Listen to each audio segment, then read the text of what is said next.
Hello, this is Mrs. Barber, and today is day 18, and I'm back with a special message for you.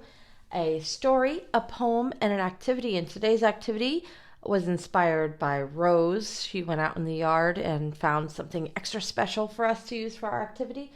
And my dinner. My dinner was inspiration for today. I'm always looking for something that will be a theme that we'll use today. I'm making it up as I go on our indoor adventure. So I found this great story called Mud Puddles because Rose found our special thing in a mud puddle. And I'm actually going to show you that at the very beginning today. So I was making dinner today and we had noodles with mushrooms. And so here is the mushroom that we use with our dinner. And this one, it smelled a little bit funny, so I took it out. I said, no, I'm not going to eat that one, but I will use it for today's activity. And Rose found these really amazing mushrooms that I'll show you again later in our yard. If you find mushrooms outside, don't eat them. And make sure you wash your hands because they're often poisonous. But Rose picked these, and then she washed her hands. And I'm going to use them for today's art activity. So today we will have some classical music, and I will do some painting of some mushrooms at the end of our stories and our poems. So here we go. It's called Mud Puddles, and it's by one of our very favorites, Robert Munsch. Today's artist is Sami Suomalainen. I'm sounding out words just like you sometimes. So today's story has a different illustrator than we see in Robert Munsch, but it's the same funny author. And let's see if this is a repeater story like other Robert Munches.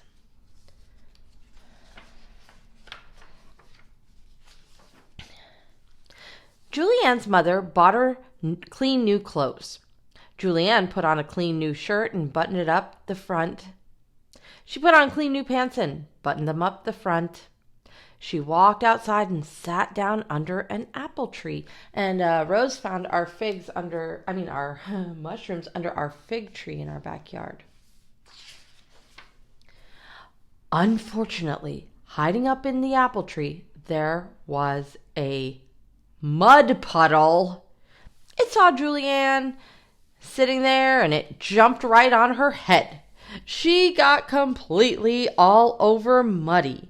Even her ears were full of mud. Julianne ran inside yelling, "Mommy, Mommy, a mud puddle jumped on me." Her mother picked her up, took off all her clothes, and dropped her into a tub of water. She scrubbed Julianne till she was red all over. She washed out her eyes. She washed out her ears. She washed out her eyes. She even washed out her mouth. Julianne put on a clean new shirt and buttoned it up the front. She put on clean new pants and buttoned them up the front. Then she looked out the back door. She couldn't see a mud puddle anywhere. So she walked outside and sat down in her sandbox. The sandbox was next to the house, and hiding up on top of the house, there was a mud puddle. It saw Julianne sitting down there, and it jumped right on her head. She got completely all over muddy. Even her nose was full of mud. Julianne ran inside, yelling, "Mommy, Mommy, a mud puddle jumped on me." Julianne's mother picked her up, took off all her clothes, and dropped her into a tub of water. She scrubbed Julianne till she was red all over. She washed out her eyes. She washed out her ears. She washed out her mouth. She even washed out her nose. Julianne put on a clean new shirt and buttoned it up the front. Then she put on clean new pants and buttoned them up the front. Then she had an idea. She reached way back in the closet and got a big yellow raincoat. She put it on and walked outside. There was no mud puddle anywhere. So she yelled, "Hey, mud puddle!" Nothing happened, so she yelled even louder, "Hey, mud puddle!" Julianne was standing in the sunshine in her raincoat, getting very hot. She pulled back her hood. Nothing happened. She took off her raincoat. As soon as she took off her coat, out from behind the doghouse there came the mud puddle. It ran across the grass and jumped right on Julianne's head. She got completely all over muddy. Julianne ran inside yelling, "Mommy, Mommy, a mud puddle jumped on me." Her mother picked her up, took off all her clothes, and dropped her into a big tub full of water. She scrubbed Julianne until she was red all over. She washed out her eyes. She washed out her ears. She washed out her mouth. She washed out her nose. She even washed her belly button. Julianne put on a clean new shirt and buttoned it all up the front. She put on clean new pants and buttoned them up the front. Then she sat beside the back door because she was afraid to go outside. Then she had an idea. She reached up to the sink and took a bar of smelly yellow soap. She gave it a smell. Yuck! She took another bar of smelly yellow soap and gave it a smell. Ugh!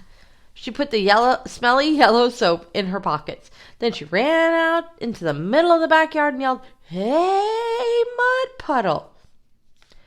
The mud puddle jumped over the fence and ran right toward her. Julianne threw a bar of soap right into the mud puddle's middle. The mud puddle stopped. Julianne threw the other bar of soap right into the mud puddle. The mud puddle said, "Ack, yak, whack!" It ran across the grass, jumped over the fence, and never came back. I like this story because it's muddy outside right now, and sometimes you go outside in your yard and you get muddy and you think, "How did this mud get on me?" You can make an imagination story and say, "That mud got on me because a mud puddle jumped on me. I didn't jump in a mud puddle. That mud puddle jumped right on me." That's a silly story. This is a silly poem about a man with something on his head. Look at that man. Is that your dad? No, it's not your dad. Upstairs, there's a family of wrens who live upstairs. Upstairs, upstairs, upstairs. Inside my hat, all cozy in. My hair, my hair, my hair. I've moved a dozen times and still, they're there, they're there, they're there.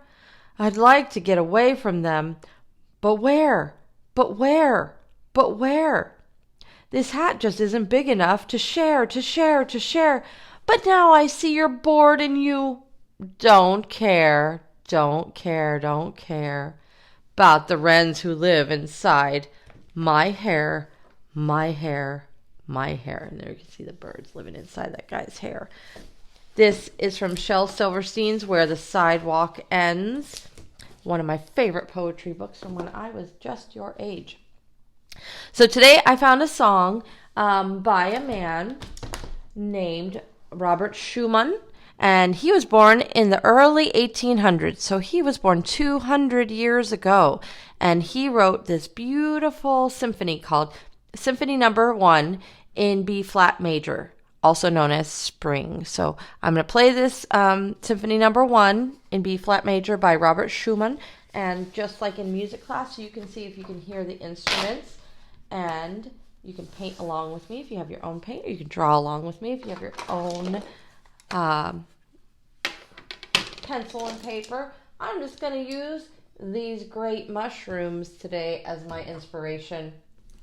And my art is just my art. It's not the best professional art.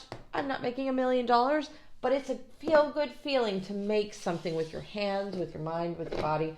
And in the end, you have something and you can laugh at it and say, "That looks ridiculous." Or, "You know what? That looks much better than I thought it would." And so I'm going to make some art. Mr. Pickle's going to watch me, and I'm not going to talk anymore. After this, I'm just going to say, I love you, and I will see you very, very soon. I'm very proud of the work that you're doing at home. So the rest of the video is just me painting with Robert Schumann's Symphony Number 1 in B flat major.